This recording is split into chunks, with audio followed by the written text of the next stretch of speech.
ሰላም እንዴት ናችሁ? ይሄ አሊቲያ ፊልም ላይብረሪ ነው። በፊልም ላይብረሪያችን የተለያዩ ስለ ፊልም ጉዳዮች እያነሳን እየተነጋገርን ነው።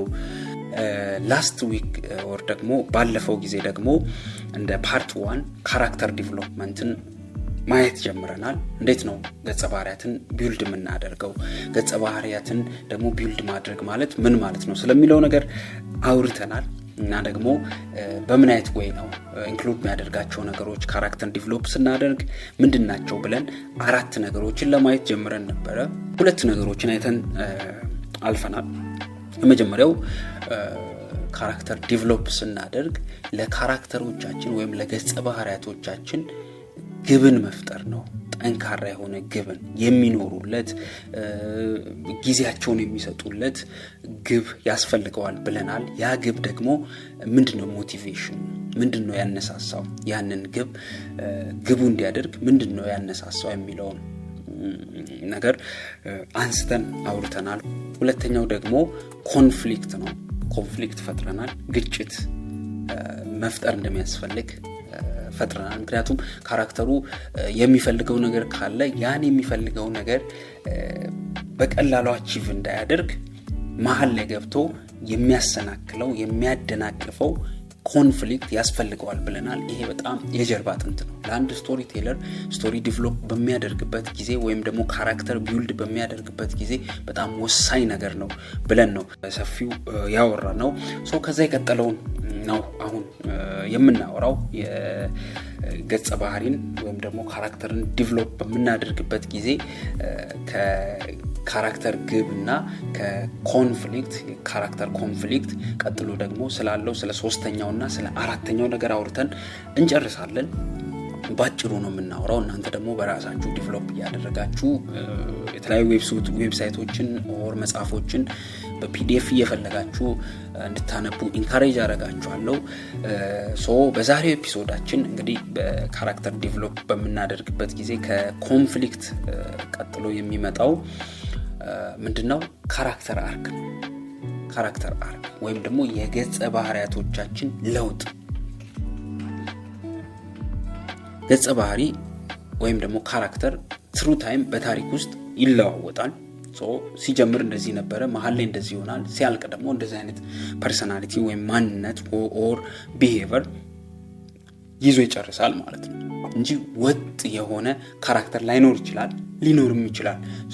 እንየው እስቲ። በዋናነት ግን ካራክተር አርክ ያስፈልጋል።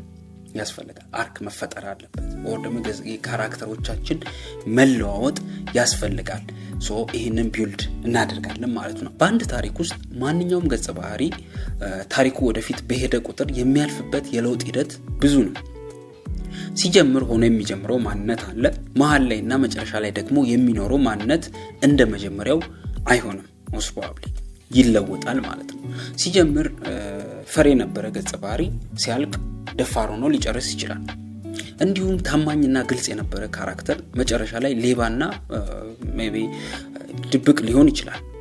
ስለ ካራክተር አርክ ስናወራ በዋናነት ለውጣቸው በምን አይነት ሁኔታ ነው የሚሆነው፣ እንዲሁም ከታሪካችን ጋር እንዴት ነው አብሮ የሚሄደው የምንለውን ነው ልናነሳ የምንችለው ማለት ነው። ስቶሪ ቴለርስ ለዚህ በቂ ምላሽ መስጠት አለባቸው። በታሪክ ውስጥ ያሉት ካራክተሮች በምን አይነት ሁኔታ ነው መለወጥ ያለባቸው የሚለውንና ምን አይነት ለውጥ ነው ሊኖራቸው የሚገባው የሚለውን ክሊርሊ ዲቨሎፕ ማድረግ አለባቸው ስቶሪ ቴለሮች ማለት ነው። ለዚህ ደግሞ ዋና የሚባሉ 3 ካራክተር አርኮች አሉ በዋናነት የሚታወቁ፣ ግሎባሊም ብዙ ሰዎች የሚጠቀሙበት። የመጀመሪያው ፖዚቲቭ አርክ ወይም ደግሞ አዎንታዊ ለውጥ የምንለው። ይህ ለውጥ በዋናነት የሚሆነው ገጸ ባህሪያችን መጀመሪያ ከነበረበት መጥፎ ባህሪ ኮምፕሊትሊ ሲለወጥ ማለት ነው። ፖዚቲቭ አርክ ይሆናል ማለት ነው። መጀመሪያ ላይ መጥፎ ነበር፣ መጨረሻ ላይ ኦር ደግሞ መሃል ላይ ወደ ጥሩነት ይቀየራል። ይሄ ፖዚቲቭ አርክ ይባላል። ይሄም መሃል ላይ ወይም መጨረሻ ላይ ሲቀየር አዎንታዊ ወይም ፖዚቲቭ አርክ ሰራ ልንል እንችላለን። በዚህ ለውጥ ግን ሁሌም ቢሆን መርሳት የሌለብን ነገር ታሪካችን ሲጀምር ካራክተራችን መጥፎ ወይም ልክ ያልሆነ ባህሪ ሊኖረው ይገባል። በኮመን ሴንስ ሊሆን ይችላል ኦር ደግሞ እንደዛ ማህበረሰብ አመለካከት ሊሆን ይችላል። ሲጀምር ልክ ያልሆነ ባህሪ ያለው ዜን መሃል ላይ ኦር መጨረሻ ላይ ይሄን ባህሪውን ይቀይራል። አዎንታዊ ለውጥ ኦር ፖዚቲቭ አርክ አለው ማለት እንችላለን ማለት ነው። በሚቀይርበት ጊዜ ገጸ ባህሪው ስህተቱን አርሞ የተሻለ ሰው ሲሆን በሚገባ ፖዚቲቭ አርክ መስራት ችለናል ለማለት እንደፍራለን። ድጋሚ እስቲ ስለ ላየን ኪንግ ላይ ስላለው ስለ ሲምባ እንመልከት። መሃል ላይ የመጸጸት ስሜት ውስጥ ነበር አይደል? በእኔ ምክንያት ነው አባቴ እንደዚህ ሆነው የሚል ስሜት ውስጥ ነበር። ዜን ወደ ቀዮ ተመልሶ ኃላፊነት ሲወስድ ያማነቱ ሲቀየር እናያለን። ይሄ ፖዚቲቭ አርክ ይባላል። ሁለተኛው ደግሞ በተቃራኒው አሉታዊ ለውጥ ወይም ኔጋቲቭ አርክ የምንለው ነው። ይህም ገጸ ባህሪው ታሪኩ እየገፋ ሲሄድ ጥሩ ይመስል የነበረ ወይም ጥሩ የነበረ ሰው ፋይናሊ ወደ አልተጠበቀ መጥፎነት ሲለወጥ ኔጋቲቭ አርክ ወይም አሉታዊ ለውጥ ሰራ እንላለን። ሶስተኛውን አርክ ስንመለከት ደግሞ ከላይ ካየነው በተለየ ሁኔታ ካራክተራችን አርክ የሚሰራበት ነው። ይሄ አርክ ቀጥታ ካራክተራችን ወደ ጥሩነት ወይም ወደ መጥፎነት የሚለወጥበት ሳይሆን በሱ ምክንያት በዙሪያው ያለው ሰው ወይም ማህበረሰብ ሲለወጥ ማለት ነው። ባጭሩ እሱ ሳይለወጥ በሱ ባህሪ ምክንያት ዓለም ሲለወጥ ማለት ነው። ኦር የሆነ ማህበረሰብ ሲለወጥ ዙሪያው ላይ ያለው ሰው ፍሬንዶቹ ሊሆኑ ይችላሉ፣ ሪሌሽን ከሱ ጋር የፈጠረ ሰው ሊሆን ይችላል፣ ሴትም ሆነ ወንድ፣ እነሱ ሲለወጡ ጀስት ካራክተር አርክ ሰራ ማለት ነው። ምን አይነት ካራክተር አርክ? ፍላት ካራክተር አርክ ይባላል። ይሄ የመጀመሪያው ፖዚቲቭ አርክ፣ ሁለተኛው ኔጋቲቭ አርክ፣ አሁን ደግሞ ይሄ የምንለው ፍላት አርክ ጽኑ የሆነ ካራክተር፣ የማይለወጥ ካራክተር ነገር ግን የሆነ ዙሪያው ላይ ያለን ሰዎች ሲለውጥ ፍላት አርክ ይባላል ማለት ነው። ይህን ሞር በምሳሌ እንመልከት እስቲ። በምናውቀው በሮበርት ዘሜኪስ ዳይሬክት ያደረገውን ፎረስት ካምፕን በሱ ፊልም እንመልከት። ፎረስት ወይም ቶም ሃንክስ ከልጅነቱ ጀምሮ አንድ ወጥ ሆነ ባህሪ ነው አይደል ያለው እንደምታውቁት። እሱም ደግነት፣ ታማኝነትና ባለመጠራጠር መኖር የሚል ባህሪ ያለው ይሄ ጀስት የሱ ፍልስፍና ነው፣ መርህ ነው ማለት ነው። ይሄ ክሊር የሆነ የፎረስት ወይም ደግሞ የቶም ሃንክስ መርሁ ነው። ዓለም ክፉ ብትሆንም ሰዎች ቢያፈይዙበትም እሱ ግን አመለካከቱን በፍጹም አይቀይርም። ዓለም መለወጡንም በታሪክ ውስጥ በተለያዩ አጋጣሚዎች አይተናል አይደል? ለምሳሌ ጦርነት ውስጥ ገብቷል፣ ጓደኞቹ ይሞታሉ፣ የሚወዳት ጄኒ ትተዋለች። ይሄ ሁላ እንግዲህ ያሳለፋቸው ወይም ደግሞ ፌስ ያደረጋቸው ችግሮች ናቸው። እንግዲህ ይሄ ሁሉ በህይወቱ ላይ ደርሶበታል። እንዳያችሁት ብዙ ሰዎች ብዙ ጊዜ እንዲህ አይነት መከራ ሲገጥማቸው ተስፋ ይቆርጣሉ ወይም ክፉ ይሆናሉ። ጥሩ የነበሩ ሰዎች ሜቢ ክፉ ሲሆኑ እናያለን። የሆነ ፖዚቲቭም ሆነ ኔጌቲቭ የሆነ አርክ ይሰራሉ። ፎረስት ግን ያው የዋህ ፎረስት ሆኖ ይቀጥላል። በእንደዚህ አይነት ሁኔታ ውስጥ ራሱ ሆኖ የዋህ ሆኖ ነው የሚቀጥለው። ከላይ ያልኳችሁ ደግነት፣ ታማኝነት፣ ባለመጠራጠር መኖር የሚለውን መርሁ በፍጹም አይቀየርም። ጓደኞቹ ይሞታሉ ጦርነት ውስጥ ሄዶ፣ ከዛ ደግሞ የሚወዳት በፍቅር የሚወዳት ጄኒ ደግሞ ትተዋለች አይደለ? በዚህ ሁሉ መሃል ደግሞ ፎረስት ነው፣ ምንም ለውጥ የለውም ማለት ነው። ነገር ግን በዚህ ባህሪው ምክንያት ዙሪያው ላይ ያሉ ሰዎች ሲለወጡ እንመለከታለን፣ ወይም ካራክተር አርክ ሲሰሩ እናያለን። ምን አይነት ካራክተር አርክ? ፍላት የሆነ ካራክተር አርክ ሲሰራ እናያለን። በተለይ ሁለት ሰዎችን እዚህ ላይ የምናየው፣ የመጀመሪያው ሌተናል ዳን የሚባለው አካል ጉዳተኛው ነው። እግሮቹን አጥቶ ተስፋ ቆርጦና አምላኩን ተጣልቶ ነበር ይነዋል። ነገር ግን የፎረስት የማይለወጥ ታማኝነትና ደግነት በመጨረሻ ሰላም እንዲያገኝና ህይወቱን እንዲወዱ አደረገው። ዩሲ አርክ ሰራ ካራክተር። ይሄ ነው ዳን በፍላት በሆነው በፎረስት ባህሪ ምክንያት ፐርሰናሊቲ ምክንያት አርክ ሰራ፣ ተለወጠ ማለት ነው። ሌላም ስናይ የሚያፈቅራት ጄኒ አይደለ? እሷ ናት። ጄኒ ህይወት ክፉኛ ጎዳትና የምትባዝን ሆና ነበር አይደለ? በጣም ደስ የማይል ቦሪንግ የሆነ ላይፍ ስታይል ነበራት የሆነ ሰዓት ላይ። ነገር ግን የፎረስት የማይለወጥ ፍቅር ወይም ለሷ የሚያሳያት ማንነት በመጨረሻ ወደ ቤቷና ወደ ሰላም ወደ ሰላሟ እንድትመለስ አድርጓታል። አያችሁ፣ የፎረስት ማንነት በታሪክ ውስጥ ለውጥ አያሳይም። ፖዚቲቭም ሆነ ኔጋቲቭ አርክ አልሰራም። ነገር ግን በሱ ፍላት ማንነት ምክንያት ሌሎች ትምህርት ወስደው ተለወጡ ወይም አርክ ሰሩ። ኢንተረስቲንግ አይደል? ስለዚህ እንደ ታሪክ ተናጋሪ ወይም ስቶሪ ቴለር ስለ ካራክተር አርክ በሚገባ ማሰብ፣ ራስን ማሰልጠንና ስኪልፉል ሆኖ ከታሪካችሁ ጋር የካራክተሮቻችሁን ባህሪ በመቀያየርና ጽኑ በማድረግ አንድ ጠንካራ ታሪክን መፍጠር ይገባችኋል ወይም ይጠበቅባችኋል ማለት ነው። ስለዚህ ካራክተር አርክ የሚባለው ጉዳይ ካራክተር ዲቨሎፕ ስታደርጉ በደንብ በጥናት ጊዜ በመስጠት እና ደግሞ ክሪቲካሊ ኤቭሪቲንግ በመመልከት ማምጣት አለባችሁ ማለት ነው። ብዙ ፊልሞችንም በማየት እንዴት ነው ዲቨሎፕ የሚያደርገው ካራክተሩ አርክ የሚያደርገው እንዴት ነው የሚለውን ነገር በደንብ በማየት ዲቨሎፕ ማድረግ ያስፈልጋል ማለት ነው። ሶስተኛው የካራክተር ዲቨሎፕመንት ስራ ይሄ ነው ማለት ነው ለስቶሪ ቴለር። የመጨረሻውና አራተኛው ወሳኙ ፓርት የካራክተሮቻችን ጥንካሬ፣ ድክመትና ባክስቶሪ ነው።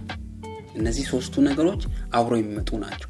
ስለ ካራክተሮቻችን ድክመት ስናወራ ስለ ቀድሞ ታሪካቸው ወይም ስለ ባክስቶሪያቸው እናወራለን። ስለ ጥንካሬያቸውም ስናወራ ስለ ባክስቶሪያቸው እናወራለን።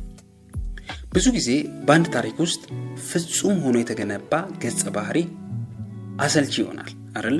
የማይነካ የማይደፈር እንዲሁም ሁሌም በሁሉም ቦታ አሸናፊ የሚሆን ካራክተር ያለበት ታሪክ ያለው ስታዩ በቀላሉ አሰልቺ ይሆንባችኋል አይደል?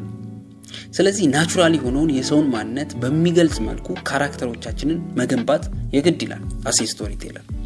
ኢቭን ሱፐርናቹራል የሆኑ ካራክተሮች ራሱ በጣም ፍጹም አይደለ?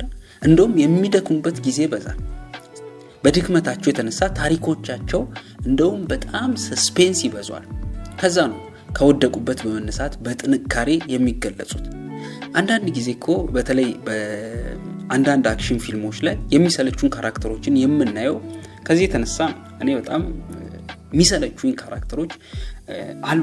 ኢቭን ታሪኩን ራሱ እንድጠላው የሚያደርገኝ አብዛኛው ጊዜ ደግሞ አክሽን ፊልሞች ላይ የማይመቱ የማይወድቁ እነሱ ብቻ የመከሽከሽ አቅም ያላቸው ሆኖ የተገነቡ ካራክተሮች ያሉበት ፊልሞችን ስናይ በጣም ይደብረናል አይደል? ስለዚህ በታሪክ ግንባታ ውስጥ የካራክተሩ ጥንካሬ ለማሸነፍ ብቁ ያደርገዋል። ወርቆም ራሱ ቢሆን ተነስቶ ለማሸነፉ ምክንያት ጥንካሬው ነው። ድክመቱ ወይም ፍሎ ደግሞ ሰው መሆኑን ያሳየናል። ከምንም በላይ ብዙ ጊዜ የገጸ ባህሪው ወይም የካራክተሩ ትልቁ እንቅፋት የገዛ ድክመቱ ነው። ይህ ደግሞ ታሪካችንን እያሳመረውና ኦቴንቲክ እያደረገው ውበትን ያላብሷል። በቀላሉ ተመልካቾቻችን ራሱ ከዚህ ካራክተር ጋር ኢንጌጅ ያደርጋሉ። ሲያዝን አብሮ ያዝናሉ። እንዲሁም ከወደቀበት ሲነሳና በጥንካሬው ሲያሸንፍ አብረውት የማሸነፍ ስሜት ውስጥ ይገባሉ። አሴ ስቶሪ ቴለር ገጸ ባህሪያቶቻችንን በምንገነባበት ወቅት በጥንካሬና በድክመት ላይ በሚገባ ትኩረት ሰጥተን መስራት ግዴታችን ነው ማለት ነው። ነገር ግን እነዚህ ሁሉ ከላይ ያየናቸው የጥንካሬና የድክመት ባህሪያት ደግሞ የሚመነጩት ከአንድ ነገር ነው። እሱም ከካራክተሩ ከቀድሞ ታሪኩ ነው ወይም ከባክ ስቶሪ ነው። ያ ካራክተር በጣም ጠንካራ ሆኖ ካየነው እንዴት ነው ጠንካራ የሆነው? ባክ ስቶሪው ምን ይመስላል? ወይም ደግሞ ደካማ ሆኖ ካየነው ባክ ስቶሪው ምን ይመስላል? ይሄ ማይነጣጠል ነገር ነው። ቅድም እንዳልኩ ለጥንካሬው ምንጭ የሆነ ነገር ይኖራል። እንዲሁም ለድክመቱ ወይም ለተሸነፈበት ደካማ ጎኑ ምናልባት የቀድሞ ታሪኩ ኦር ባክ ስቶሪው አስተዋጽኦ ይኖራል። ኦብቪየስሊ ደግሞ ይኖራል። ይሄ ሪል ላይፍ ስለሆነ ማለት ነው።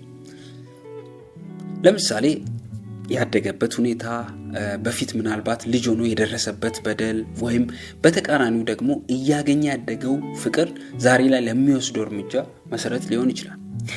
ያደገበት ኢንቫይሮንመንት ምናልባት የጀግንነት ታሪክ የበዛበት ከሆነ በሚያድግበት ታይም ኦብቪየስሊ በዚህ ሰዓት ላይ አድጎ የጀግንነት ስሜት እሱ ውስጥም ይኖራል። ጦር ቤተሰብ ውስጥ ወይ አያቱ ጀግና ጦረኛ ሆኖ ከሆነ አባቱ እንደዛ ከሆነ ኦብቪየስሊ እሱም ጠንካራ እየሆነ ነው የሚመጣው። የካራክተሩ ጥንካሬ እዛ ላይ ይመሰረታል። እየተጨቆነ ያደገ ካራክተር ደግሞ ዛሬ ላይ ስታዩት ምናልባት ፈሪ ሊሆን ይችላል። ሰዎችን ቀና ብሎ የማያይ ኢቭን አይን ኮንታክት እንኳን ከሰዎች ጋር በኮንቨርሴሽን መሃል ሊያደርግ የማይችል ሰው ሊሆን ይችላል አይደለ? እንደዚህ አይነት ነገሮች ይኖራሉ። እንዲሁም ደግሞ ተጨማልቆ ያደገ ልጅ፣ በጣም ኦቨር ፍቅር በዝቶበት ያደገ ልጅ ዛሬ ላይ አትንኩኝ ባይ ይሆናል አይደለ?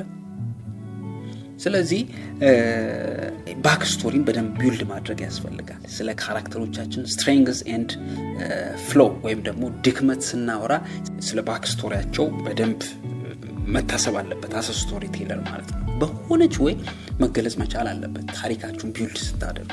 ስለዚህ ይሄን በደንብ ማሰብ ያስፈልጋል ማለት ነው። እንዲህ አይነት ጉዳዮች ካራክተሮቻችንን ስንገነባ ትልቅ ግባት ይሆኑናል። ባክ ስቶሪዎች ማለት ነው ጥንካሬያቸውና ድክመታቸው ከዛ ይመነጫሉ። so this is the back story። ስለዚህ የገጸ ባህሪያቶቻችን ባክ ስቶሪ ወይም የቀደመ ታሪክ ብለን የምንጠራው ይሄ ነው። ካራክተር አስ ስቶሪ ቴለር ቢልድ ስናደርግ የመጀመሪያው ጎል ክሊር የሆነ ጎል ያስፈልጋል። ያ ጎል ደግሞ የመጣበት ሞቲቬሽን ያስፈልጋል። ሁለተኛው ደግሞ ኮንፍሊክት ነው። ኢንተርናል ኤክስተርናል የሆነ ስትሮንግ የሆነ ኮንፍሊክት መፍጠር ነው። ሶስተኛው ደግሞ ካራክተር አርክ ነው። የገጸ ባህሪያቶቻችን በታሪክ ውስጥ ስሩ ታይም ለውጣቸውን ወይም ደግሞ ካራክተር አርክ ሲሰሩ የምናየው ነገር በደንብ አስ ስቶሪ ቴለር ቢልድ መደረግ አለበት። እንዲሁም አራተኛው ደግሞ የካራክተሮቻችን ድክመትና ጥንካሬ ነው ዌዝ ባክ ስቶሪ። ስለዚህ እነዚህ ነገሮች በደንብ አንብቧቸው፣ በደንብ አጥኗቸው። ይሄንንም ፖድካስት እየሰማችሁ ደጋግማችሁ እየሰማችሁ ራሳችሁን በዛ ልክ ለማሰልጠን ትራይ ማድረግ አለባችሁ። ይሄንን እንደ ግራንድ ሩል ያዙትና በደንብ ራሳችሁን ስኪልፉል ለማድረግ መጣር አለባችሁ ማለት ነው። ያ ፎር ቱዴይ እንደ ታሪክ ተናጋሪ ስቶሪ ቴለር ለምንፈጥረውና ስለምንገነባው ገጸ ባህሪ ወይም ካራክተር ጥንቃቄ ማድረግ ይኖርብናል። ምክንያታዊ ሆነን ለታሪካችን በሚመጥን መልኩ ለመገንባት መጠበብም ያስፈልጋል። የጎበዝ ታሪክ ተናጋሪ ወይም ስቶሪ ቴለር ትልቁ ጥንካሬና ጎበዝ የሚያሰኘው ጉዳይ የገጸ ባህሪያት ግንባታ ነው።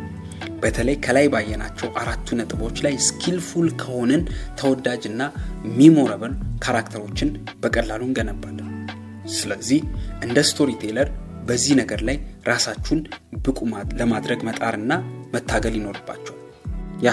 that's it and ስለተከታተላችሁን ከልብ አመሰግናለሁ። በቀጣይም ስለ ታሪክ ግንባታ ወይም ስቶሪ ስትራክቸር ለመነጋገር እንሞክራለን። እናንተም የምታስቡት ሐሳብ ካለ ኮሜንት ላይ ሼር ልታደርጉን ትችላላችሁ። እዚህ ያነሳን እናወራለን። እስከዚያው ድረስ ግን መልካም ቆይታ። አሌቲያ ፊልም ላይብረሪን ላይክ፣ ሼር እና ሰብስክራይብ ማድረግ እንዳይረሱ። ባይ ባይ።